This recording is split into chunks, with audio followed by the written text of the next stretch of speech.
Depuis de nombreuses années, Raël et le mouvement raélien sont l'objet de propos trop souvent irrespectueux, injurieux et diffamatoires, que ce soit dans les médias dits mainstream, comme depuis quelques années sur les réseaux sociaux.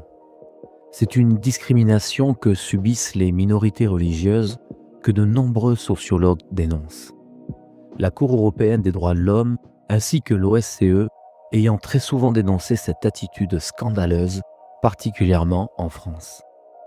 Le 29 février 2024, un influenceur reconnu publiait une vidéo à charge contre Raël et le mouvement raélien, accusant ce dernier des crimes les plus atroces. Raël et le mouvement raélien ont donc saisi la justice contre Fabien Olicard pour diffamation. L'audience a eu lieu le 23 juin 2025. Nous souhaitons répondre à la vidéo de Fabien Olicard intitulée « Raël m'a attaqué en justice pendant 1 an ». Parce qu'on ne peut pas laisser circuler une version des faits qui présente Fabien Olicard comme une victime, alors que tout a commencé par des accusations extrêmement graves qu'il a portées contre Raël et le mouvement raélien.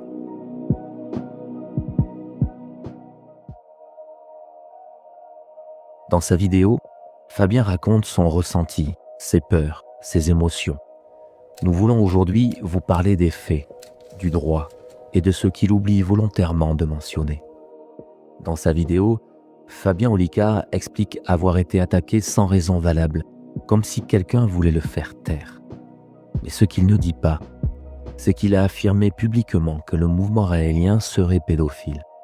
Le mouvement raélien a esté en justice pour les parties suivantes de sa vidéo, où il dit « On parle de pédo pur ». Le mot pédophilie a été volontairement caché par un bip.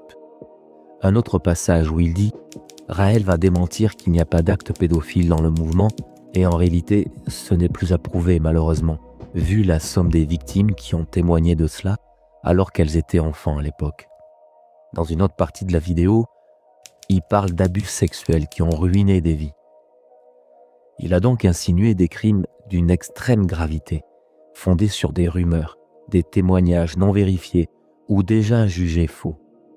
Il a présenté ses propos comme des faits établis.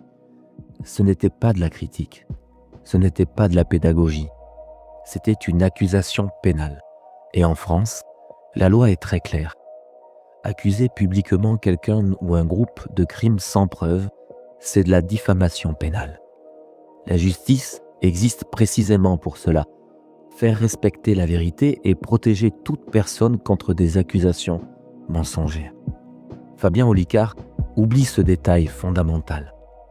C'est pourtant le point de départ de toute l'affaire.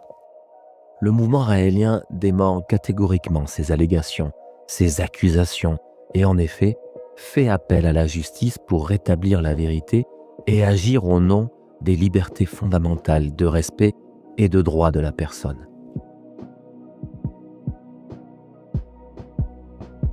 Dans sa vidéo, il laisse entendre, sans l'affirmer, qu'il aurait été victime d'une procédure destinée à le faire taire. Ceci est faux, et voici pourquoi. Le mouvement raélien a remporté plusieurs procès contre des propos diffamatoires par le passé.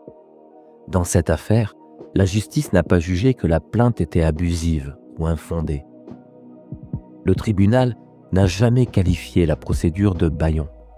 La nullité n'est pas un jugement sur le fond, c'est une question purement technique qui ne dit absolument rien sur la véracité des propos poursuivis. Il joue sur un glissement émotionnel. Je souffre, donc j'avais raison.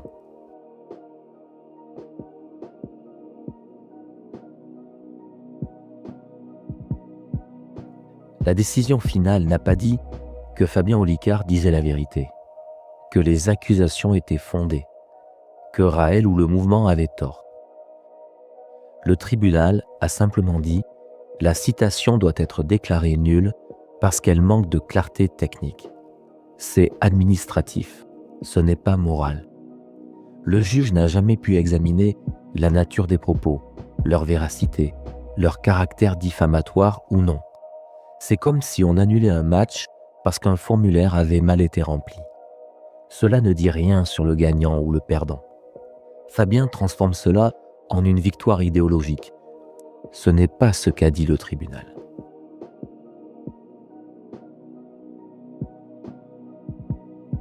Fabien Olicard met en avant son stress, son sommeil perturbé, les coûts financiers, ses doutes, son courage personnel.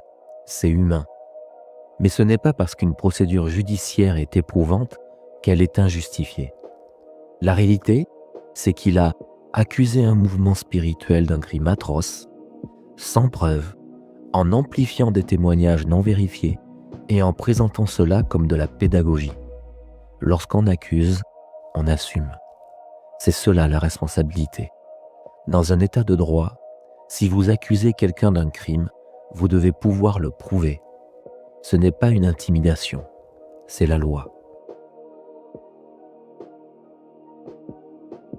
Il dit « Ils n'ont pas réussi à me faire taire ». Ceci est faux. La justice n'a même pas pu étudier s'il y avait diffamation. Pourquoi ? Parce que sa défense a profité d'éléments dans la procédure qui justifiaient sa nullité. En d'autres termes, l'accusation de pédophilie reste diffamatoire.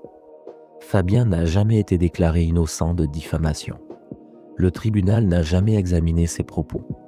Il n'a été disculpé sur aucun point factuel. Il le sait. Il choisit juste de ne pas l'expliquer.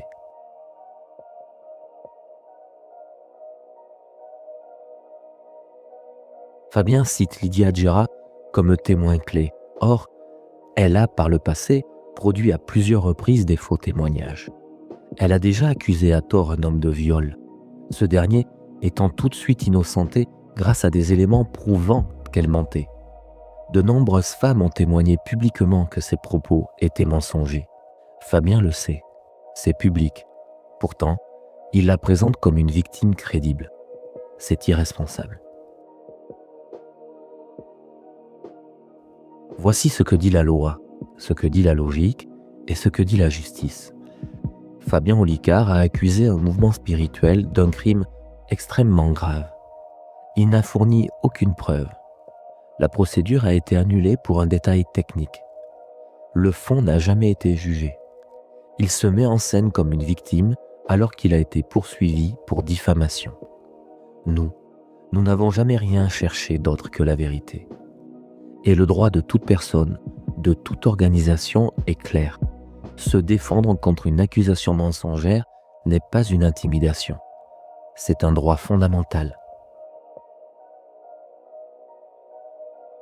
Si Fabien Olicard souhaite un débat public, documenté, factuel, sans émotion ni mise en scène, nous sommes disponibles. Parce que la vérité ne craint jamais la lumière. Et le mouvement raélien n'a jamais eu peur de la transparence. Mais il ne laissera jamais passer des accusations pénales infondées.